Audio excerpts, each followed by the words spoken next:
If everybody, I think, could mute unless you're speaking, I think that helps. Well, we're finally reaching the home stretch before presenting our findings for public comment. I want to begin by thanking everyone on the call for hanging in there. We've been on quite a journey since our July orientation, and everyone has given such time and thoughtful consideration to a challenging and at times complicated assignment. So thank you, thank you. Basically, what we're doing today is to review documents, and there are certain decisions that we decided we needed more research from last time. So, Dr. Griffin, I am going to ask you to start with your revised list. And I know that there are at least two places, or excuse me, three, where we want the commission members to weigh in. And thank you. The research and documentation is really amazing. So I know this took a lot of time and we really appreciate it. You wanted the commission members to weigh in again on Mosby Lane. Would you talk about that? Certainly. So I did some more research initially when we brought up the names of Mosby, Deschler, it was from the Bennington Place neighborhood and off of South Tryon. Mosby was a Confederate officer, not a high-ranking officer. But when I did more research just to give the rationale for including him on the list, because last meeting we voted that that name should be changed. I ran across some information that suggested that he was one of those complex figures who supported the Confederacy when the South seceded, particularly Virginia, his state.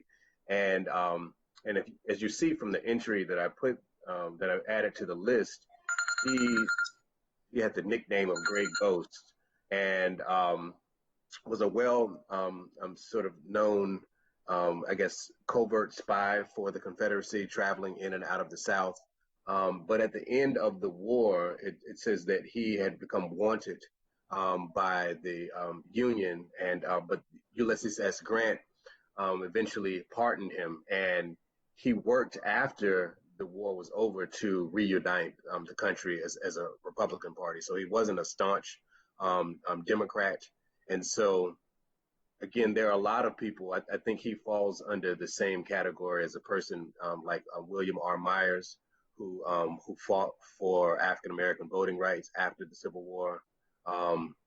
So, I mean, I think that's something we should probably consider, because last week when we talked about him, there wasn't a lot of information that we knew besides him just serving as a Confederate officer and being listed or being a street name in this neighborhood. So I think that's something we that maybe the commission should consider. What are people's thoughts given the additional information?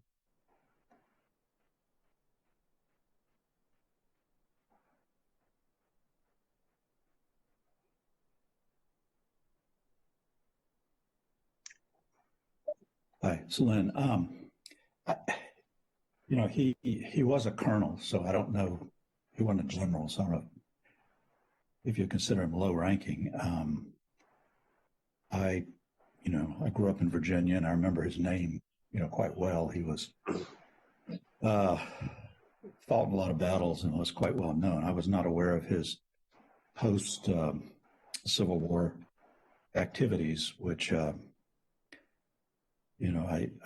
guess you could say might have made up for fighting against the United States. I don't think he was a West Point grad or a member of the Army, the U.S. Army, so I wouldn't like most of the other Confederate generals who kind of, had been in the U.S. Army and came over to the Confederacy. So, I guess I can see Dr. Griffin's point that maybe we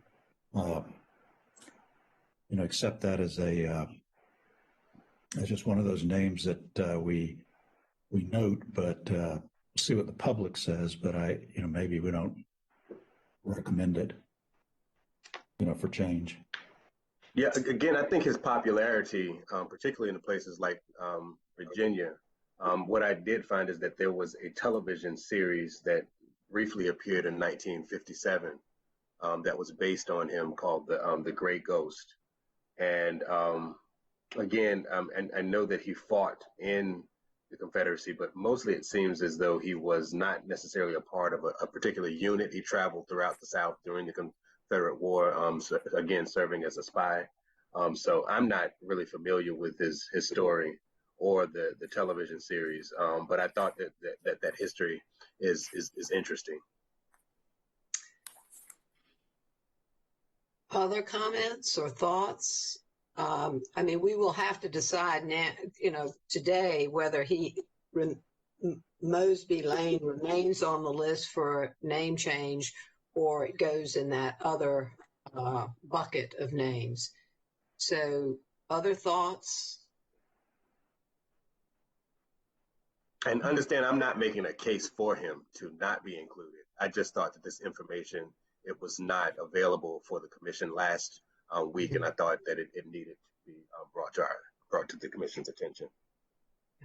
It's really commission members' decision about whether we think he remains on the list or goes along with the others. So Dr. Griffin wanted us to be aware of the fuller picture. So other thoughts about it? Or Tom? I don't have strong feelings either way. I'm very much trying to find my way. From what little I can, quickly Google at this moment, he was a battalion commander, which is someone who is, high up in the ranks. He was a lieutenant colonel, I think. Len knows ranks more than I do, I'm pretty sure, and can make more sense of this than I can. As not a military historian from that period. But W.R. Myers and also the Ardrey and Kell folks were all captains. And there does seem to be a difference between the low-ranking folks, the privates and the captains, and the high-ranking folks who directed the course of the war. And so that would be a way of having some sort of cutoff, is to say not just Confederate leaders, Confederate officers, but high-ranking Confederate officers. And that might be a useful thing to say at any rate. And that would give us a cutoff that would include Mosby, but would not include Myers or Ardrey or Kell. The question, I don't feel strongly. There you go. Dr. Cox, Tiffany, are we expecting Dr. Cox? I'd be curious whether Mosby was sort of glorified in the lost cause mythology. Dr. Cox cannot join us today. Oh, she cannot. Okay.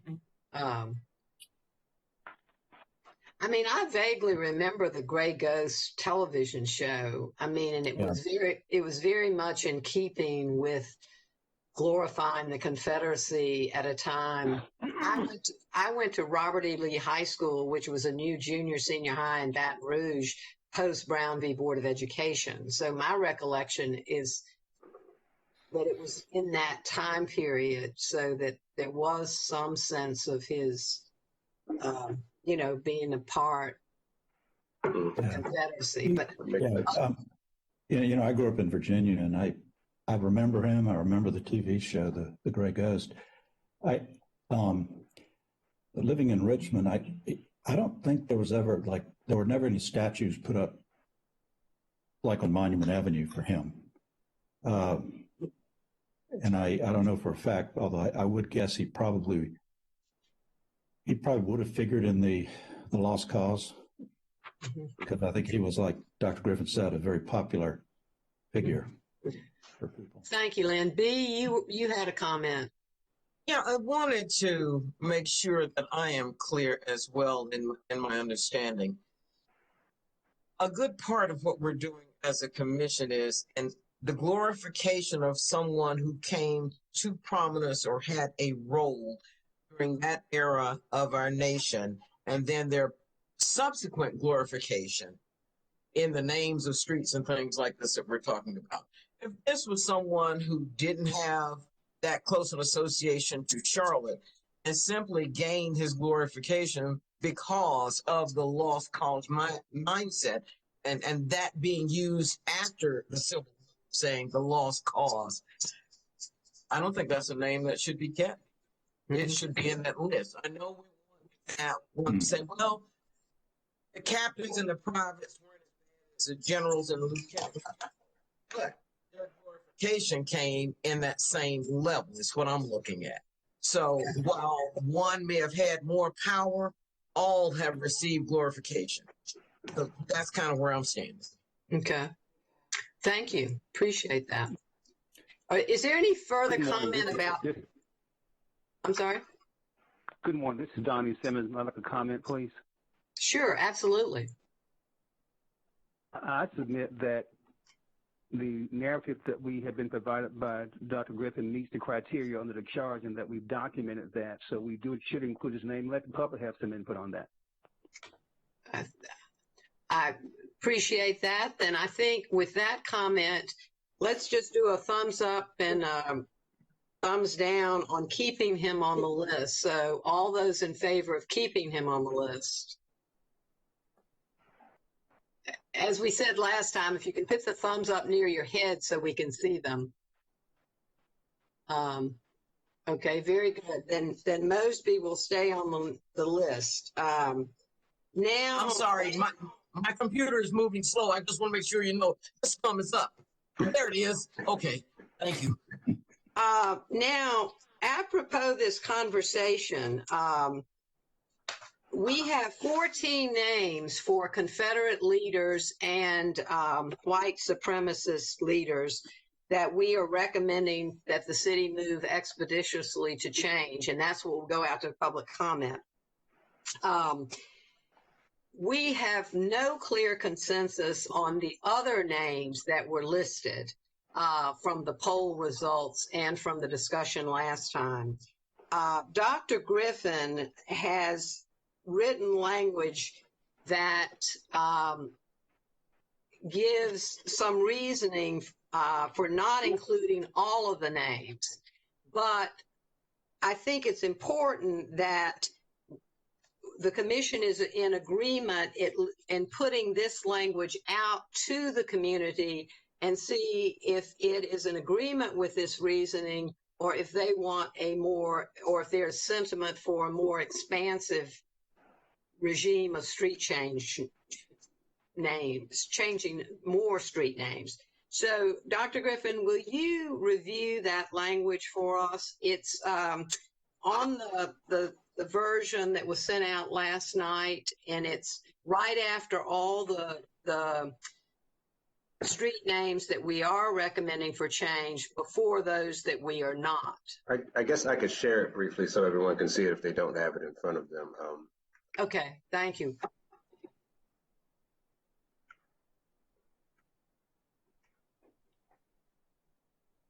Can everyone see that?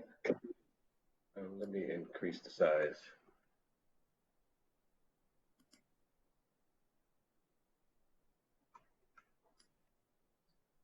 So this is, I guess, the language that I was working with last night. And so I'll just read it. It says the following streets are named for slave owners, government officials of the Confederacy, and low-ranking officers and soldiers in the Confederacy.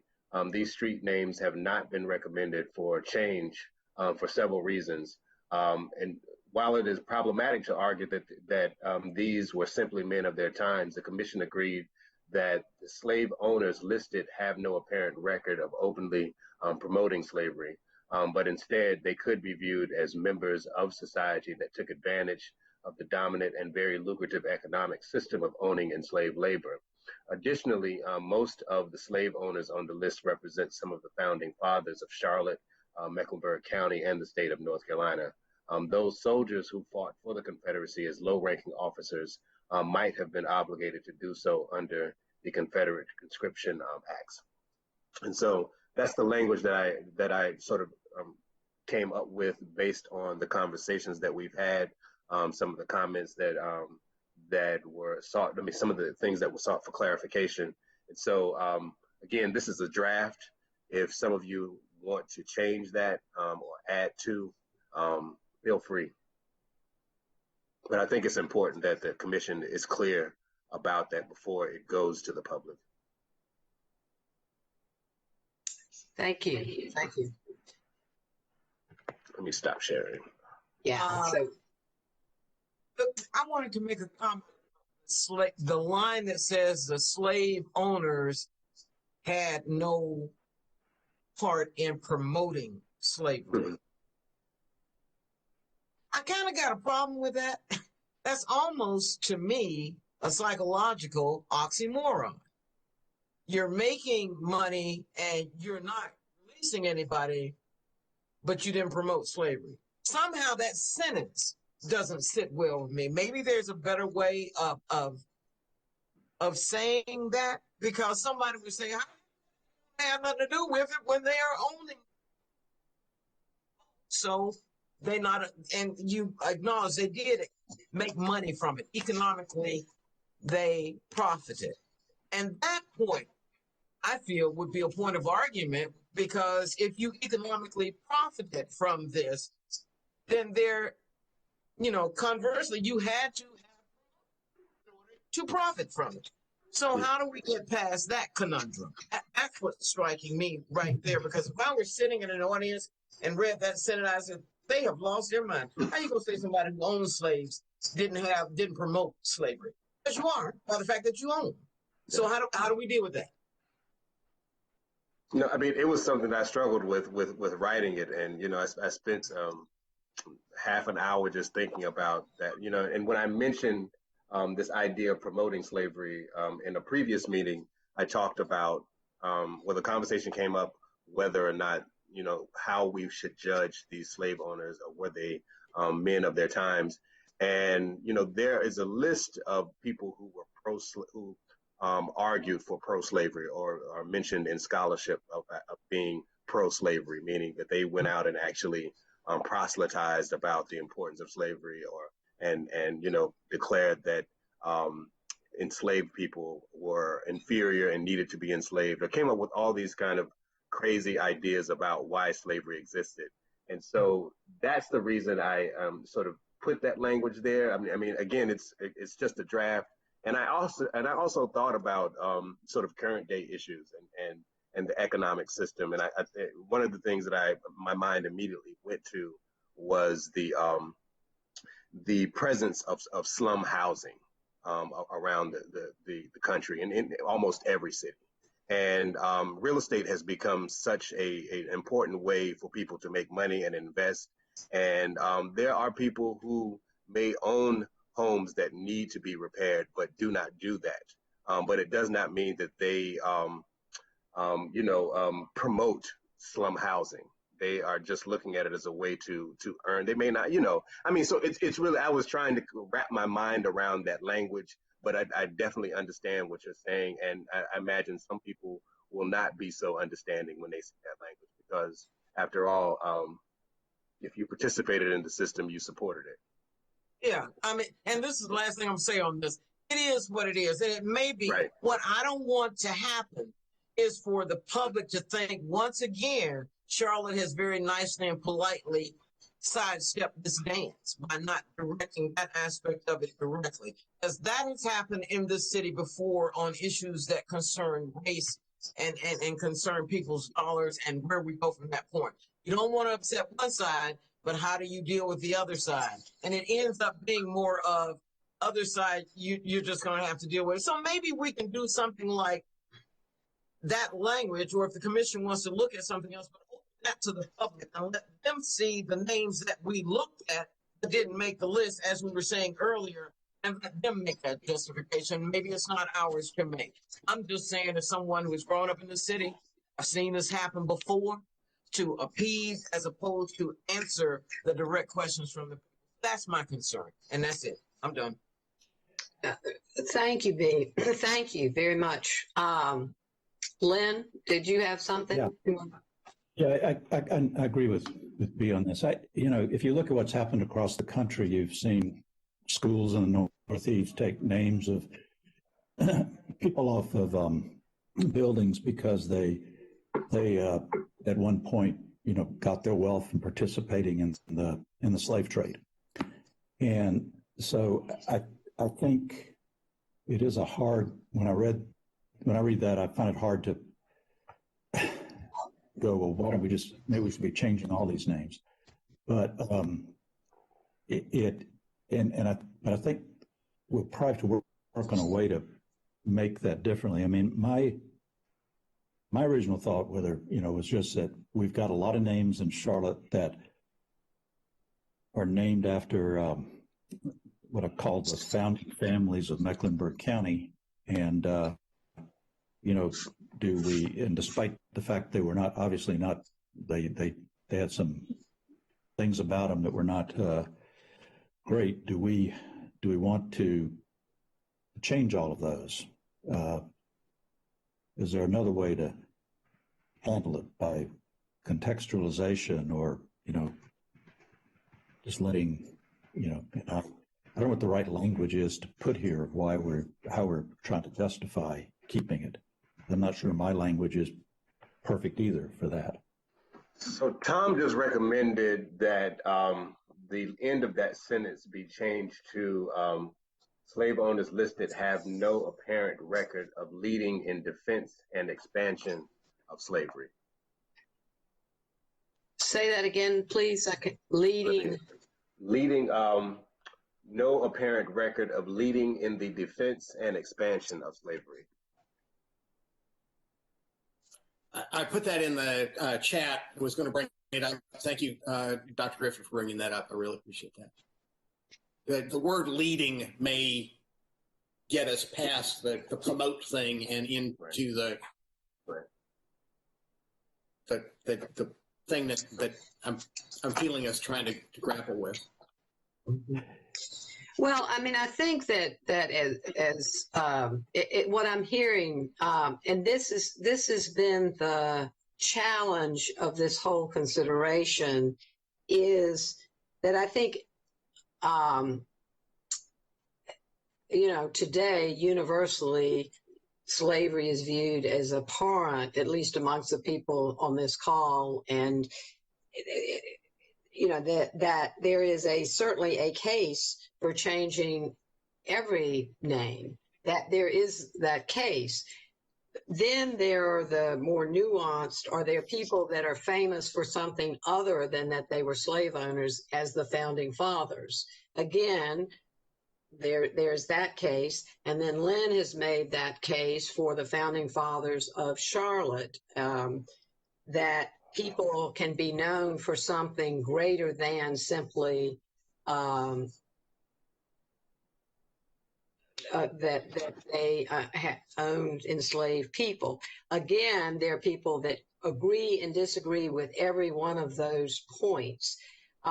There's also what we heard last time, the practical consideration that if we were to recommend, there is a case to be made for every name on the list Dr.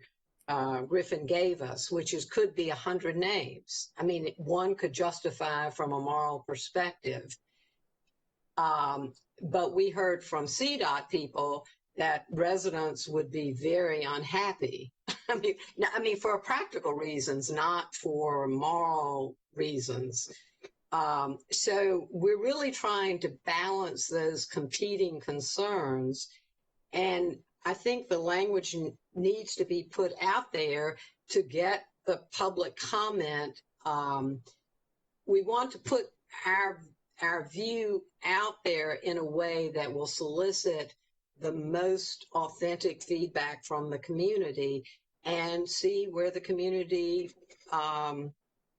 lands, it seems to me, because ultimately we are weighing all of this, but ultimately I think the city council needs to hear from the community as well as the 12 or 13 of us who've been deliberating. So because there wasn't a consensus on the polling, we're trying to capture why we didn't feel that we were going to recommend all 100 names if you looked at everything. Do people feel that change? You very, much thought that other language was didn't capture it all, that it was actually impossible, to say you were a slave owner and you didn't promote slavery. What do you think of the alternate language of leading the defense of and expansion of slavery? I think it's something that be considered. The other thing that, as I was sitting here thinking about this, is for many of these folk who were quote unquote founding fathers of Mecklenburg County and others, there was one gentleman in particular, I think, that he came from Pennsylvania or Philadelphia, but once he got here and started acquiring people and enslaved them, his stock went up. So that makes me wonder, if you say we can't really say this person promoted slavery, but because of the fact that they used enslaved people, their stock as a leader here went up, and then they're climbing the ladder. So that again is a conundrum that throws me if, say, slave owners did not promote slavery, but that built the groundwork for them becoming a founding father or leading in this community. That was a part of what made them top dogs in this community. They had to start from somewhere, and that was their bedrock. That's the issue that I'm dealing with that bothers me, that we cannot say that this commission looked at slave holders and did not think that they were promoting slavery. That's what I think. If there's and Dr. Griffin, you've done more work than I've ever thought about doing on one particular topic, and I greatly appreciate that. But that whole thing of coming out of this commission and saying anything about slave holders, not, because that is what look at. That's the first thing that's going to catch the interest. And I don't want us as a city to be in a category of, well, it's a southern city. Of course, they're not going to get rid of the people they admire. And I don't want that to be said about the work this commission has been doing, because everybody's been working too hard on this. So the nuances of what we're saying and how it psychologically strikes the public, and that I don't think would strike well. So we have to look at that fact. Many of these very people we're talking about who owned people did start their impact in this community based upon the fact that that gave them the dollars to be able to move up. And the only way they had those dollars was because enslaved people helped them have it. So that is too tightly interwoven in what we're supposed to be doing, what we're trying to do by recommending these names. So I know I'm going on, but that point is that's a salient point to me about people who own somebody else and think, well, they didn't really mean to. Yeah, you did. Yeah, you did. And you profited from it. And your subsequent generations profited from it. So that in and of itself has to be acknowledged. Done. I mean, I agree, that's going to be an issue. And with the exception of maybe William Tryon and John Brevard, all of the rest of the owners on the list fits the criteria, which he is explaining, is describing. All of them rose to prominence because of their investment in enslaved labor. The plantations, the land, all of the others on the list, and including, very prominent people like William Davidson of Davidson College, and all of those. It's a lot. I have an idea, and I'm hearing this. Would it make more sense to make a statement that encapsulates what Dr. Griffin and B, you just said about as many of the universities, as Lynn said, you know, that the wealth of Charlotte was built on the backs of enslaved labor, and that many of the early families, you know, profited and gained prominence because of that, which is clearly the case. The commission, and I think there was some voice earlier about hasn't recommended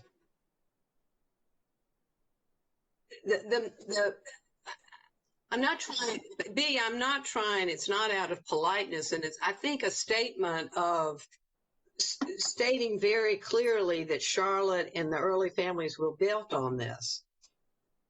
The commission is recommending the changes of those who were leaders in the Confederacy and leaders in white supremacy. There are X number of others that meet those criteria. The community needs to weigh in on the scope and feasibility of making those changes.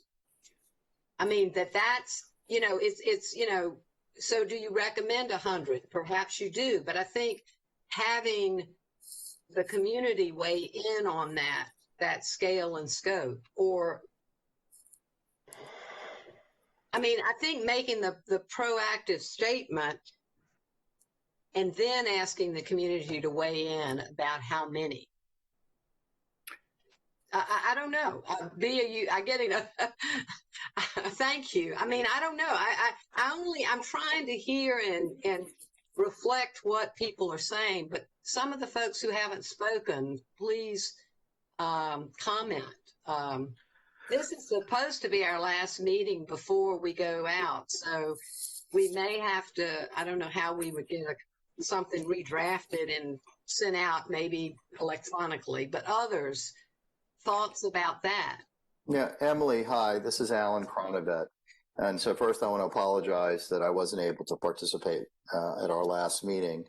But I think it's very important, as B said, that we highlight and whether, you know, we frame it in a way and so that we get community input and let the city council obviously they will make the final decision irrespective of what we recommend. But we recommend that all of these names be considered and have the community, through the solicitation of feedback and open sessions and however the government will do it, so they're informed on how to make the decisions that they should be making as elected officials. I would endorse B's effort to list all the streets that are, you know, problematic. It's not our job to make the final decision. Our job is to recommend and support that recommendation. And so I think we should include, you know, all the folks on Dr. Griffin's list. And I did have 2 questions about the list, if this would be an appropriate time to ask, but I don't want to mix metaphors. Alan, thank you for that. I do think I would say one thing, and I'm comfortable with the list, the entire list being put, but I do think it was our charge to make recommendations. And I think the consensus recommendation, I mean, I think it's a both and. I think that the commission clearly believes that the highest priority, because I want to get a thumbs up on this, but this was what the whole discussion was last time, is that the 14, there was the highest priority that these 14, received the highest priority because of their leadership in support of the Confederacy and white supremacy. And that this commission, I think if we just say, to my mind, we haven't done any work if all we say is here's the whole list and we haven't thought about it. But that we are saying the highest priority are to these 14 that we, you know, believe based on our research should be recommended for change. Then here's an additional list that reflects I'm sorry. B, were you going to say something? But I mean, I think that we Okay. cannot Yeah. just say I think we would not have done what the mayor and the city council asked us if we didn't make any specific recommendations. Yes, If that makes sense. I no, agree. it does, and I didn't mean to imply that we wouldn't recommend. I would recommend all the names, and then and I think your prioritization is right. I did have a question about. Wait, Alan, before you specific questions, there have only been two or three of us talking. I'd really like the folks who've been quiet to weigh in. So this is Mary. Sorry, I haven't weighed in earlier. I raised my hand a couple of times, but people. Oh, sorry. That's okay. You were busy managing the conversation. And one thing I'm struck by in all of the research is the degree to which enslaved labor built this whole city. Mm-hmm. And you can pull that thread, and it goes a long, long, long way. And as to, what do we do with all of these many people who are like on the second tier of names? Do we recommend them for changes? Do we not? Yeah, I kind of think we ought to just use the top tier of these. Absolutely, we recommend. These others, here's the situation. Let's have some community conversation.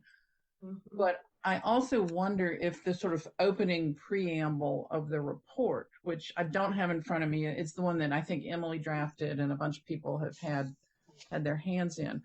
I wonder if it needs a section that just makes more powerfully clear how enslaved labor is embedded in so much of the wealth of this city.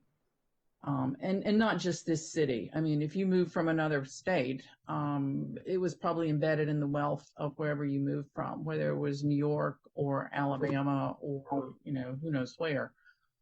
And then we're not trying to pretend that fact doesn't exist.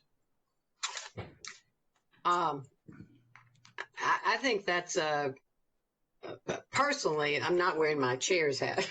I think that would be an excellent addition because I think it would ground the entire report. Having what do others think? I'm back into chair and facilitating. Having a paragraph.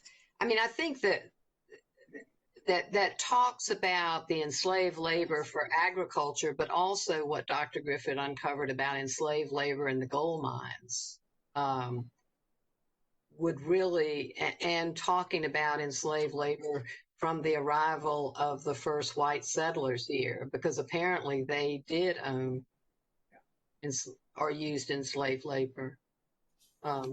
And also, I think the construction trades, I mean, there were carpenters, there were brick masons. It wasn't just people working in the fields or working in the mines. It was people building the houses of the rich people and cooking and managing the households. There was a lot of enslaved labor going on all over the country, including in Charlotte.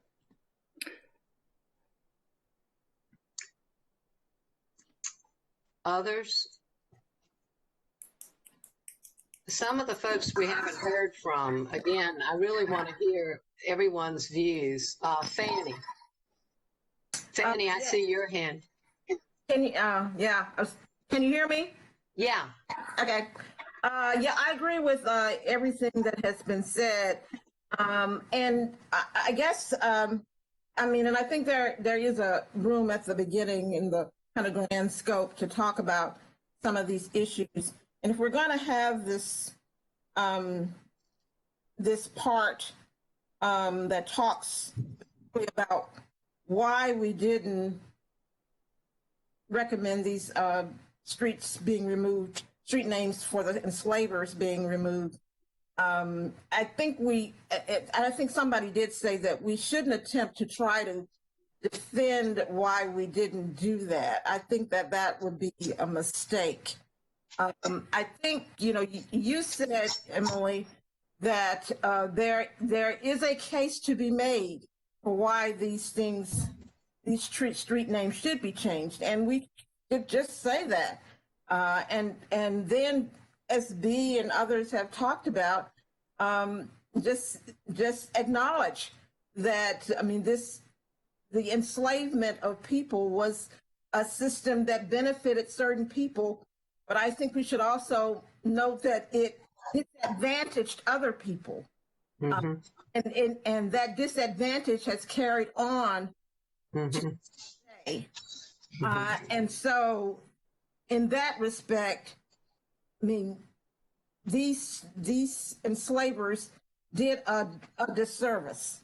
That said, as I looked at what happened in other cities, I think if we talk, as you said, about the prioritization of what should happen now, immediately, that there are certain streets that should not have those names on them right now, and we can change them. And these other streets are worthy of consideration. They meet the criteria, and the community and the city, which is going to be the final arbiter of this, should consider those names as well in the future. But right now, these streets are the streets that we can change right now, and we should do that. They really dishonor our whole city and all of the citizens in it by those names staying there.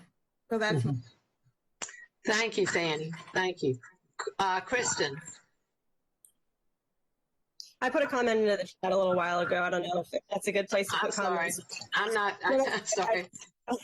I thought it'd be easier than trying to sneak in, but I think we're talking a lot about transparency, and one of the reasons why we're not, and the biggest reason why we're not changing these street names is just practically it's extremely difficult. And so I think, like Fanny said, don't defend why we're not selecting some names, because if it were so simple, all of these people, the street names would be changed.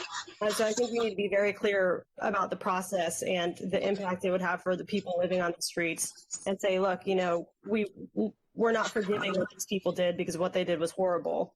But given the difficulty for all of these residents of these streets and businesses, we had to draw a line and just kind of make sure people are aware of why I had to cut this list down. So more on the cost and feasibility. We do have a statement, but amplifying that, and to Fanny's point about why we prioritize certain names for changing now. Yeah, and make it very clear that we would like to change a lot more names. Other comments? Emily, I'm home some here. I think that. Wait, who's? I can't hear. Mike Sullivan. Oh, hi, Mike. I'm sorry. But I think that putting language in there that this is not the complete list, that this is not the final list, but that for our charge, we have to come forward with recommendations. And I think that if we do try to make it too broad, we're not following through with what our charge is. But I do think that there will be names in the future that may be discovered. There were a couple that I was aware of, but couldn't find the historical context when they came forward. Shannon House was one in particular. But I do think that there could be in the future additional names, perhaps put language in there that if you know of another name or you have information, perhaps present it through the process of engaging the community. But I think that if we try to broaden this too much, we haven't done what we were instructed to do. And in a sense, our time, you could say, have been somewhat wasted. So I don't want to waste anyone's time, nor do I want to in some way look, well, just take the list and what we do is not important. I think that if we do have our recommendations, put in there that it could be expanded in the future as information comes forward, and present our findings. We have an hour and a half. Thank you. Anyone else want to weigh in at this point? I have a comment. This is Kathy Dennis from CDOT. The one thing that I just want to make sure everybody is clear on, because I went through the list and I noticed several of the streets, like Tryon is one, Moorhead comes to mind, a few others. They are state roads. Mm. And so that is an entirely different process. And I just want to make sure that if the committee makes those recommendations, that you understand it's not a city decision entirely, that's a much bigger, longer process working with NCDOT. Thank you, Kathy. Kathy, are any of the ones that are on the list that we do recommend for change now, any of those state roads, or are they all city streets? Let me take a look at the list, because I need to verify some of those. Okay. Okay. Thank you. Sure.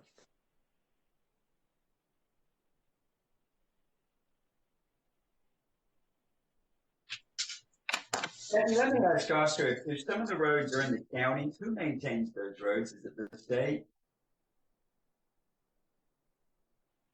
Either streets are one of three, maintained in one of three ways in North Carolina. They're either a city street, if it's within the corporate limits,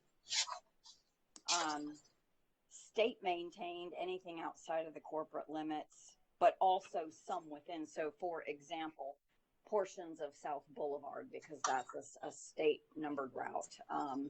Moorhead is another one. Graham Street is state maintained. I'm just trying to think of some big ones that kind of come to mind. And of course, Tryon. And that's a really long, because you've got North Tryon all the way out, in the university area, and then South Tryon out towards Still Creek. And then the other option, of course, if you're not state maintained or city maintained, a private street. I don't know that I don't recall seeing any of the recommendations being private streets. This is Jennifer with CDOT. Governor Morrison Street, that is on the list. It is private. Then Bragg Street is also private. They're not city maintained. Jen? Which one? Bragg and Governor Morrison? Yes, Bragg Street is a private. Governor Morrison also private. Would Dressler and Mosby be private if Bragg is? I thought they were all in the same subdivision. Yes, that entire subdivision is private. Yes, they're not city maintained.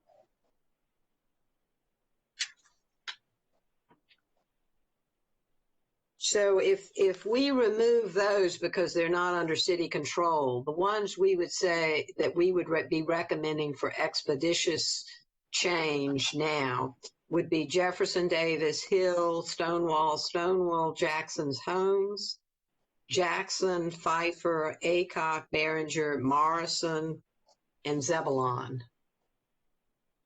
And Stonewall Jackson Homes is also a private neighborhood as well. Okay.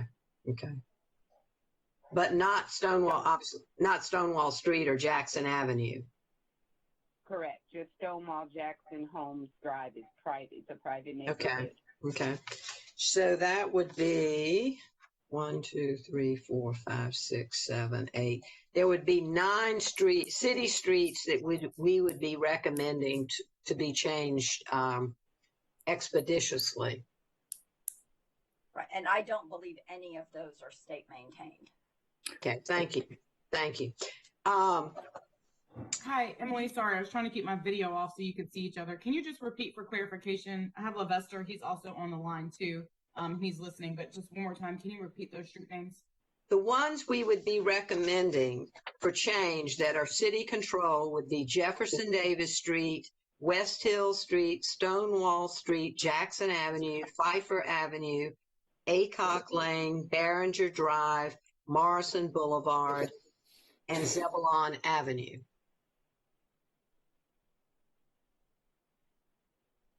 Based on what we just heard from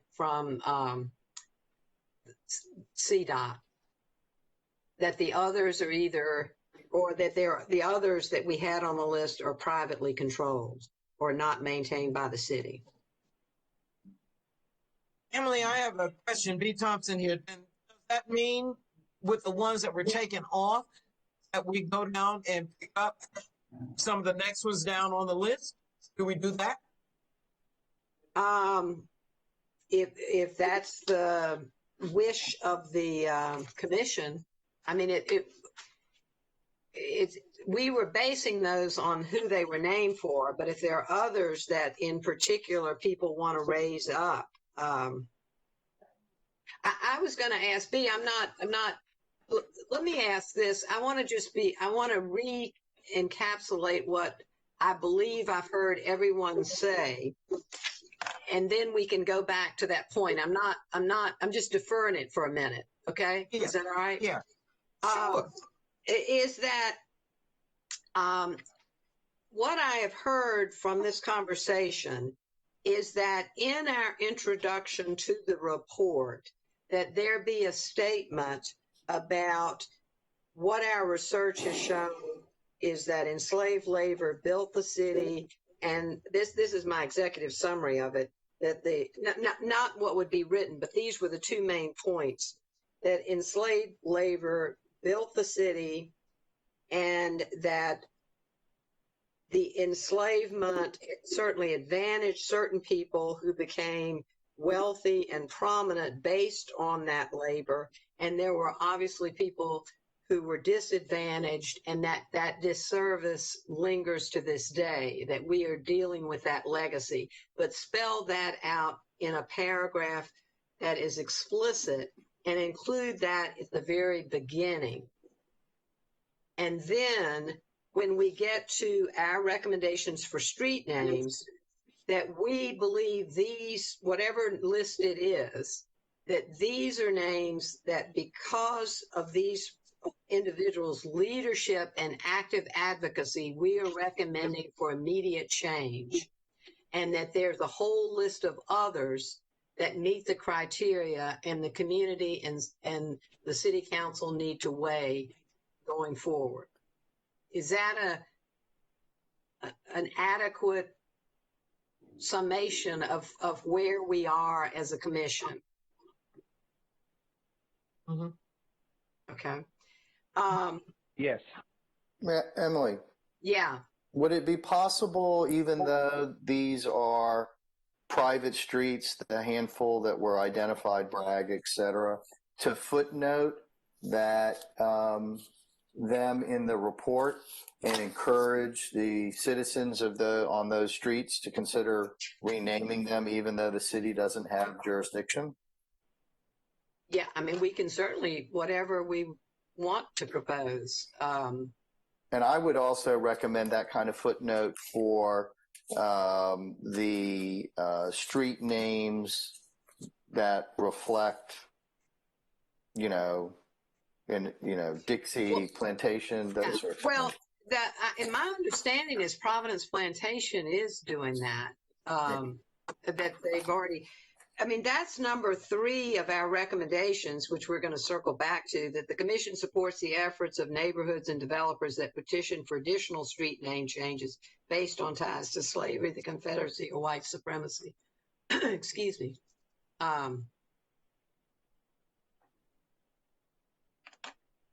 But Alan, I think we had a consensus on,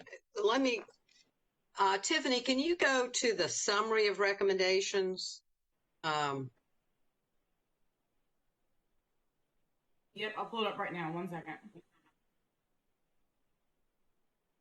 Emily, this is Lena. I was just going to add that there might be some value wherever the streets are listed to maybe in parentheses denote whether they are city-controlled, state, or private, so that in any document that cross-reference is there and it's clear. That's a great idea. I've already added those in parentheses beside each street name. Yeah, if those of you who are on CDOT could go through that entire list, and for the entire list that Dr. Griffin provided, not just the ones that we're recommending for immediate change, but whether they're city, state, or private, I think that would be enormously helpful.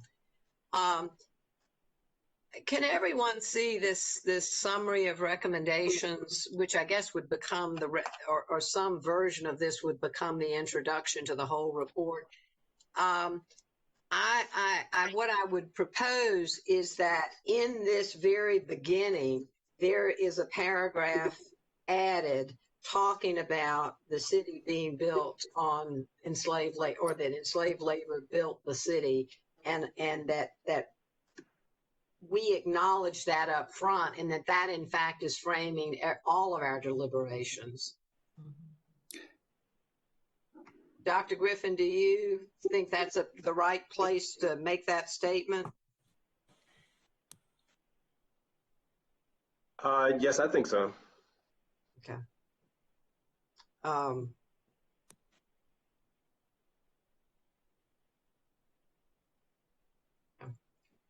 Okay, so then, oh goodness, let's go back to the. I'm sorry, we're toggling between so many documents. We need to also, in the time we have left, go through some other language that we talked about last time, but we need to sign off on. I hope you've all had a chance to, Tiffany, we'll go through now the report and the highlighted places just to make sure that everyone is in agreement. We have added, of course, the summary presentations by Dr. Cox and Dr. Griffin. I hope you all had a chance to read over them. That was the first, just yellow, is that we've just added the 2 summaries of historical background. Hard to craft something without knowing what we are legally able to do. I would hate to recommend something that is not legally permissible and have the public comment on it. What do others think? I wonder if we could add, this may be too squishy, but add a line that says we also recommend that city attorneys research the laws regarding city cemeteries with an eye to knowing whether future Confederate monuments would be allowed or something like that.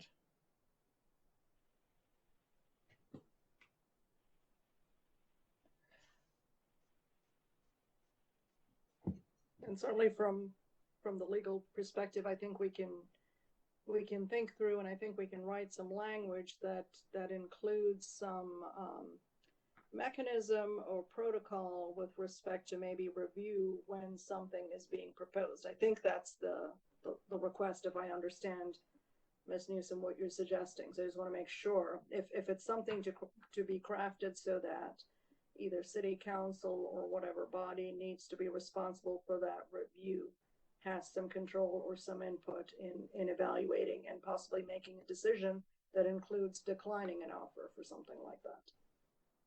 Yeah, I think that would be good. I just think it'd be good to have something in the report that just made clear that this is an area that somebody ought to look at. Lena, are you able to draft a sentence that says the commission further recommends that city attorneys review acceptance of future monuments, or what you said very eloquently, for us to Sure. Yeah, I can draft something. It probably would not be the attorneys evaluating it. I don't think you'd want us to, but we'll write it in a way so that the appropriate folks who would be responsible for that evaluation are charged with it. Okay. Well, once you have drafted that, we will then get it out to the to commission members.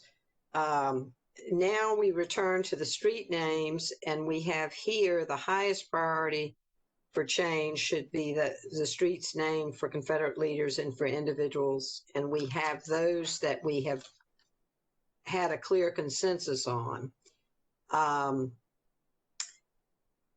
The third recommendation was the commission supports the efforts of neighborhoods and developers that petition for additional street name changes based on ties to slavery, the Confederacy, or white supremacy. Do we want to in any way add to that based on the earlier discussion?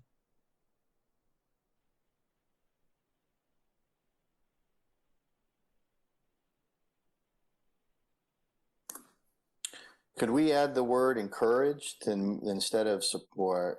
Support and encourage, because I think there may be others that aren't thinking about it, and we'd like them to think about it. And I wonder, names like Dixie and Plantation, do we feel like they're captured under quote unquote the Confederacy? That's words. Yeah.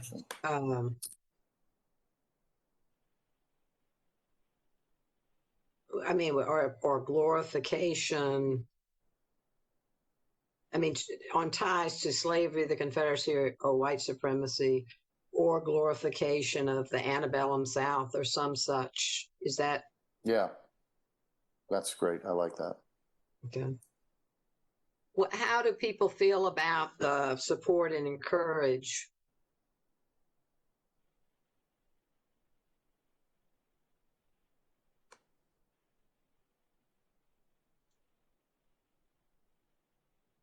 Thumbs up around.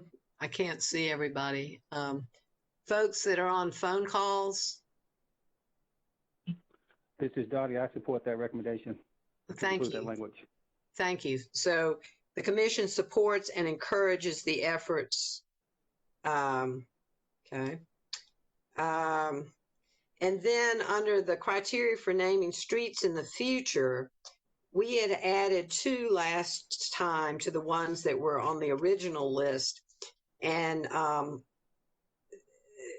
the one about historical judgment, to ensure the benefit of historical judgment, no street should be named for a living person. And we all agreed on that. And Tiffany and I weren't clear on whether the group wanted to follow a CMS example about waiting for a period of no less than 5 years.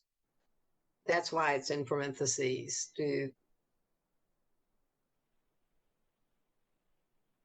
Are people agreeing? People are agreeing with the 5-year wait or not?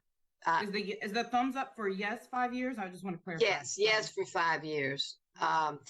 Donnie, are you? And I think. Yes, I support that 5-year requirement. Okay. Then we will. Thank you. We will. Anybody else that's on the phone that Levester? I believe Levester is a yes. He told me that he agreed. Sorry, I'm trying to monitor them all. Okay. Yes. Okay. Great. All right. So we will include that until 5 years.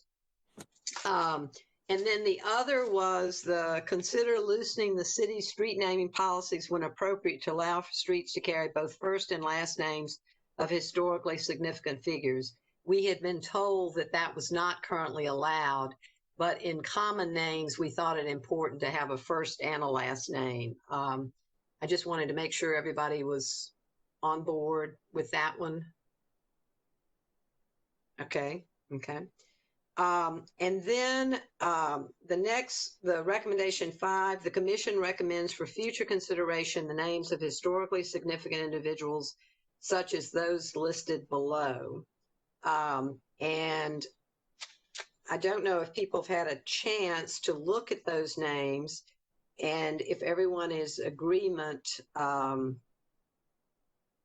with including those as suggested. We will be asking the public for their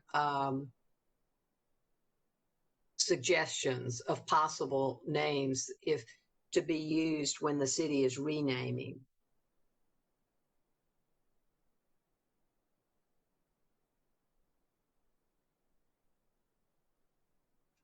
Tiffany, can you take it down a second just so I can see if any comments on those or questions about any of those or... Hi, Emily. This is Tiffany. Karen couldn't be here, but she did wanted to raise up why WJ Cash might be problematic. And And I'm going to read what she said because I'm obviously not the expert, but I just wanted to put that in the room. Thank you. She said, from the esteemed Southern historians C. Van Woodard and W. Cash Reconsidered in the New York Review of Books 1969, because Woodward was writing in 1969, he employs the term Negro, which was later supplanted by African American or Black. He said, I am afraid that Cash was taken in by the very myth he sought to explode, by the fancy dress charade of the New South, by dressing up in the cast off refinery of the old order, the cult of the lost cause, the plantation legend, and the rest. Excuse me, was that what Woodward was saying? I believe so, yes. Oh. Hmm.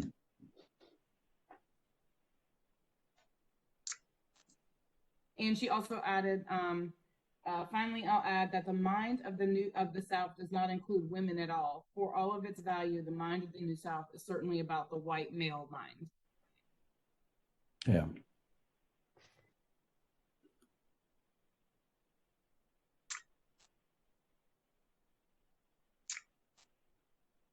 Well, if we're going to be presenting people that we think are exemplary, do we want to pull W.J. Cash?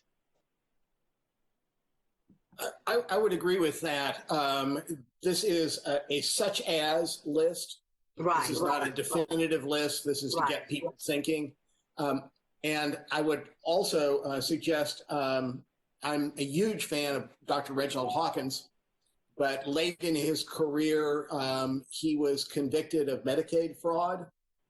And I think that was somebody out to get him for the things he had done. But he's another one who, at this point, in a such as list, we might want to pull. Thoughts about that? None of that keeps anybody from bringing this up when a particular street comes up. It just I think if you make clear it's a such as opposed to we are recommending these specific people, as Tom just said, then we'll let the historians hash over the pros and cons of any particular name. I did note it seems to be a heavily male-dominated list. And I was wondering if there's a way we could squeeze a few more women onto that list. I would heartily agree. Tom, do you have some suggestions, perhaps? Yes. More than one of us have thought about this morning, and so I'm going to channel the people who've talked to me. And in the chat, there are 3 other suggestions. And I tell you, I had a brain freeze just generally trying to think of anybody. And so I was really glad to get some input this morning. One possibility would be education leader Elizabeth Libby Randolph, who was instrumental in getting kindergarten throughout CMS, and then was a key leader at the top of the superintendent hierarchy when busing happened. The CMS has named its administration building for her. Gladys Tillett, who was a leader of the suffrage movement early on, which morphed into League of Women Voters. She was a U.S. delegate to the United Nations Commission on Women in the 40s. And Liz Hare. Oh, Liz Hare, yes. Liz Hare would be a good suggestion as well. First woman elected to the county commission. I can't remember her name, but there's a statue to a woman over on the Greenway near Moorhead that I think was a founder of or very involved in the Good Samaritan Hospital or something. I can't remember what her name is, though. Have to look it up. Mary Newsom, do you know? Yeah, Jane Renwick Wilkes. Yeah, I don't know. You wrote a story about her.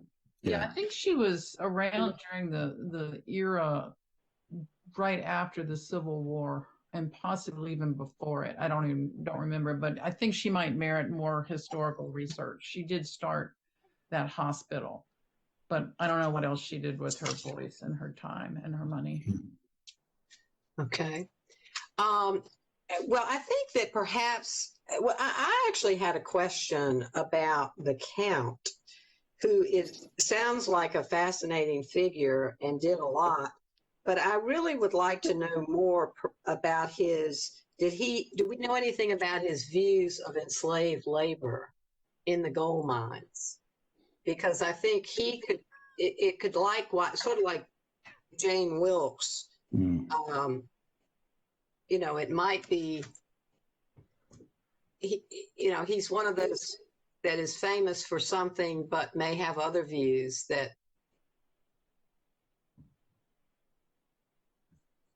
Emily, there is a recording of him having a manservant named Peter, but as far as who was actually doing the labor part in the mines, I'm not really sure. I submitted that name just because I felt like it was an important part that sort of began Charlotte being distinguished from other towns and villages in the Piedmont. But being from Europe, perhaps he had a different perspective. And again, it was noted that some of the natives of Charlotte had an issue with him having it was referred to as upstart African American manservant named Peter that followed that worked with him, was with him when he went on tours of the mines. I spent about a half an hour before the meeting trying to go back to the articles that I consorted for the information on the gold mining and slave labor. I do know that he was the wealthiest of the early gold miners of the era. And he was known for bringing in a really diverse group of professional miners from Europe.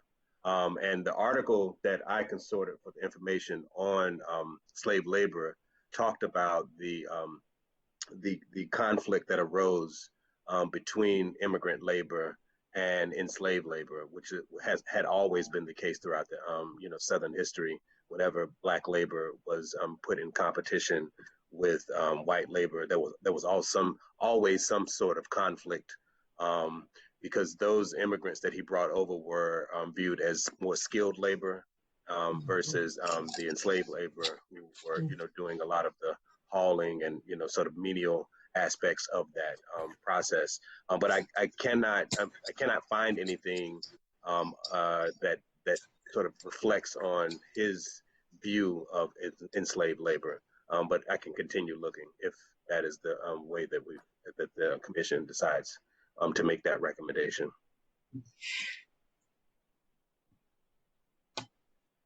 Well, I think one thing that's clear, because this is really a such as list, as has been pointed out, and not we're recommending these people. Perhaps we change the language of the recommendation to make that even clearer, that the commission recommends that the public submit for future considerations the names of historically significant individuals such as. And does that help lessen our concerns? And then we would still perhaps take off some of those that have had specific issues, but that these are really suggestive, but not actually being recommended. Is that, do we think that's a good way to go?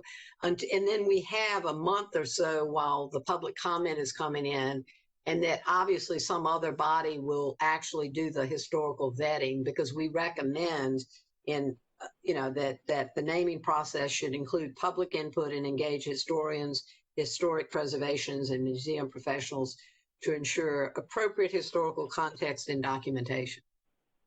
Does that kind of help us get around it? Is everybody okay with that? I can't, B, you're currently blocked by the little something on my computer. I can't move it. Are you okay with that language? Okay, get it. B and Levester and Donnie, I don't. Yes. Okay. Yes, I'm good. Okay. Okay. This is Donnie. I'm okay with that also. Thank you. Thank you. Sure, no problem.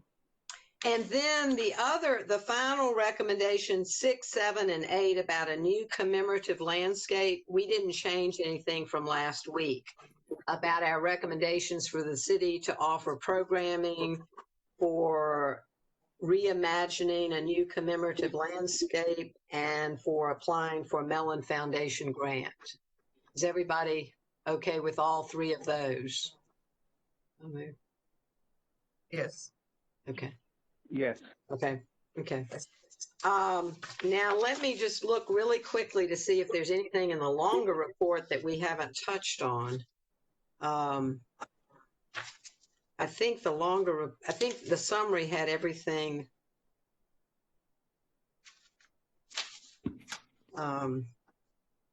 Forgive me, I'm trying to toggle between all of these.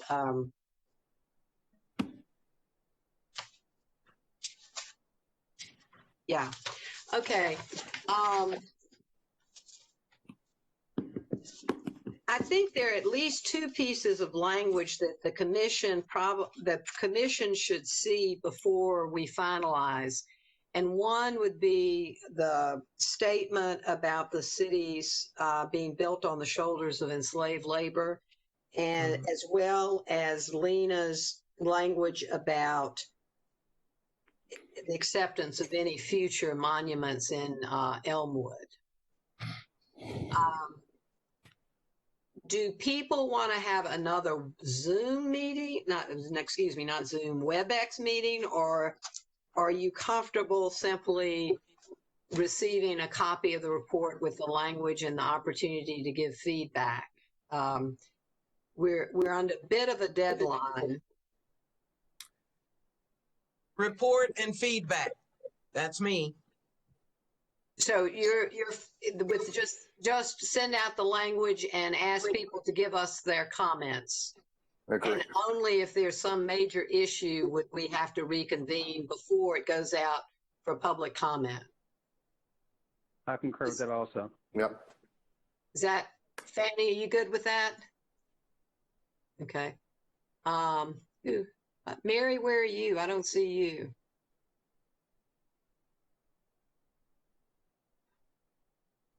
Okay. Okay. All right. So we will work on revised language for those parts and send out these pieces with you and ask for your timely feedback. I'm not sure exactly the timetable. I'll have to get with Tiffany and Dr. Griffin and Lena, but hopefully within the next couple of days, especially if the city communications department has to reconfigure all of this for public comment. Well, does anybody have anything this has been an incredibly helpful, robust, nuanced conversation. And I personally want to just check out by saying what I said at the beginning, how much I thank each of you. I think that this report is stronger, especially for today's conversation. So thank for all the time and careful attention and thoughtfulness you have put into this work. Why don't we just do a quick, we have plenty of time. We're going to actually get finished early, but I'd like everybody just to sort of weigh in on where they are right now in thinking about the work and what we are submitting to the public. Sorry, Emily. One logistical thing from Mary's question. The next meeting won't be until December 2nd, but I will send a note out. Mm-hmm.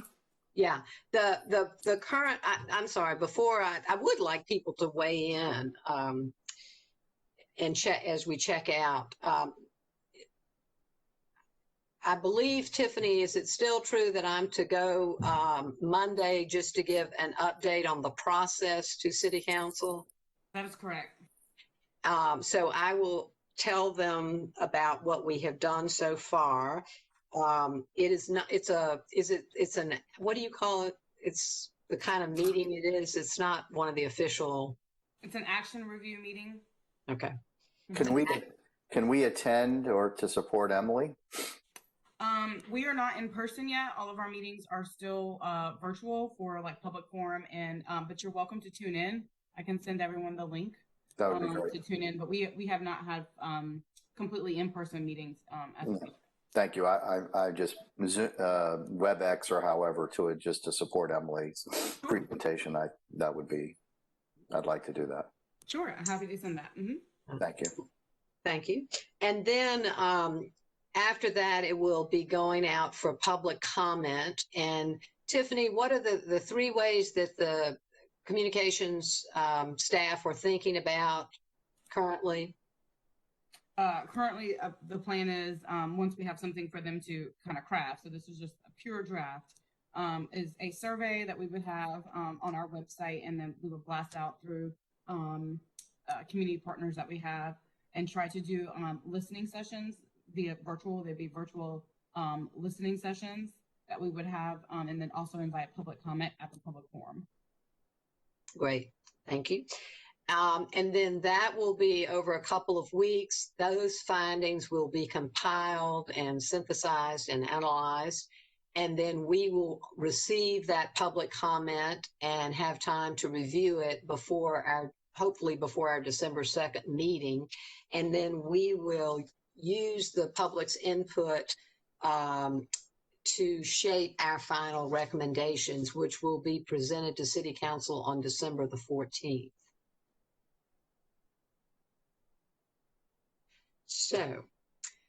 So let's do a quick wrap. I'm going to just by people on my screen. Fanny, do you want to check out? I don't know whether I'm. Can you hear me?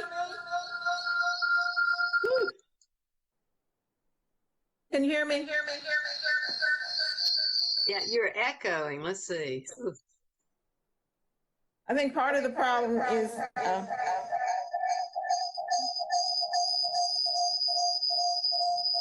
audio.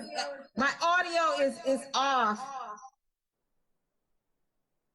Fanny, if it's easier just to type in the chat feature, that's fine too. If that works better, and I can relay those comments. Fanny, okay, Fanny's going to do that. Kristen, you're next. If you can comment. Yeah, I'd be happy to. First, I just want to say I've loved working with all of you. It's been great getting to know all of you and hearing everyone's different experiences and perspectives. And I think this is a really great opportunity to educate people in the city. Obviously, I think I'm maybe the youngest one here, relatively new to Charlotte, and it was really humbling and helpful to hear so much from so many people who know so much about the city, who have lived through and experienced different things for myself. So I hope everybody takes the opportunity to learn from this conversation we've had, benefit from the research, and make this better. Thank you.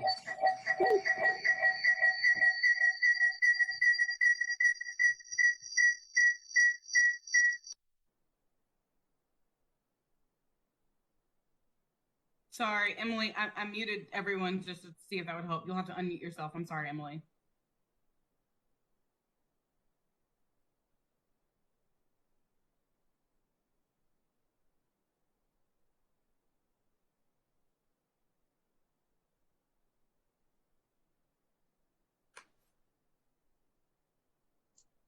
Okay, I was going to say, Tiffany, if you could unmute everybody and just as we go around quickly. I'm sorry to be taking people's time. This is much different than hers. And so I'm grateful for the opportunity to grow personally that this has provided for me. And I think that the work we've done is incredibly important. And I think that I look forward to the public comment. I will say that we will get lots of feedbacks, some of it not positive. And I know that we have the moral courage to respond to it appropriately. So I look forward to the last 4 or 5 weeks of this work with you. And I appreciate the relationships we've built from this. So thank you all very, very much. Thanks, Alan. B? Well, thank you so much, Emily, and I want to thank everybody else for being a part of this. But the one thing I want you to know about me is this. I'm doing this for my ancestors. I got into broadcasting.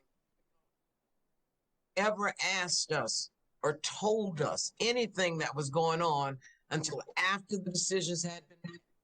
First time I saw green Z signs in the community, I didn't know what it meant. I became a reporter and understood that it meant everything in your neighborhood was about to change. So if you hear my passion, it's because I speak for my ancestors who never got a chance to do it.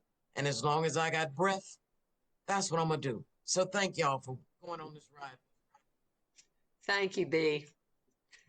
Thank you very, very much. Tom? Between Alan and B. Thompson, I don't, nothing more I can say. Thank you. Good work. Levester? Can you hear me? Yeah. Okay, I'm gonna talk real quick before my good computer freezes. I enjoyed everybody. I appreciate your passion, and I appreciate the group's passion. And my only recommendation is to utilize the word reconciliation as we go through this. We also want to make sure that these name changes and everything, that we look to our fellow man to also understand why we are doing this and have some degree of sensitivity as we do it, because at the end of the day, changing all the names and everything, we're all the citizens of Mecklenburg County, and if we change these names and our fellow man doesn't understand why we did it, we don't have any sensitivity to it, we can't come together as a community in whole like we should. So that's about it. I appreciate your leadership, appreciate the teamwork, and God bless everyone and stay safe until December. Thank you, Levester, very much. That's an important point about reconciliation. Let's see, Mike?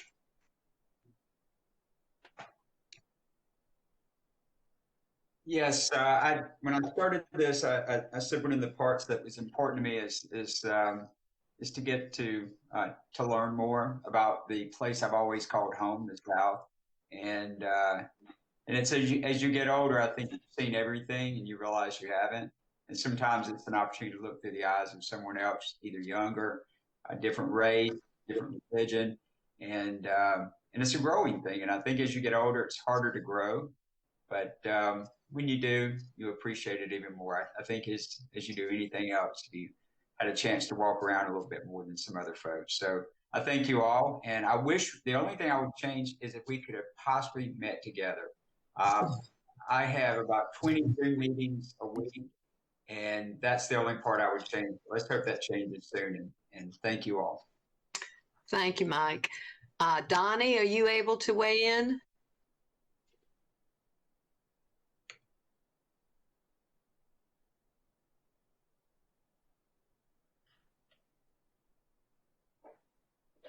Tiffany, is Donnie still with us? I'm not sure because I don't know which call-in user number he was on the screen. I'm not sure which one he was. Okay. Mary? He may have had to drop off. Mary, are you still with us, or did Mary drop off as well? Mary had to drop off. Okay. Well, thank you all. She had to leave. Oh, okay. Okay. Well, thank you all. Again, this work is challenging, and doing it virtually makes it doubly challenging. So thank you for hanging in there. Thanks for all your time and effort. And we will be back in touch just as soon as we can get the new language out to you. Thanks, and have a great rest of the day. Tiffany, do you have something? Fanny, sorry, I just wanted to get Fanny's comment in the room. She said, "So sorry, my audio connection has been spotty. But thanks to all. I hope that the community engages as constructively and passionately as all of you have." Great. Thank you. Thank you. Fanny. And thank you all for your patience. This is my first time doing this, so thank you. A big shout out to Tiffany.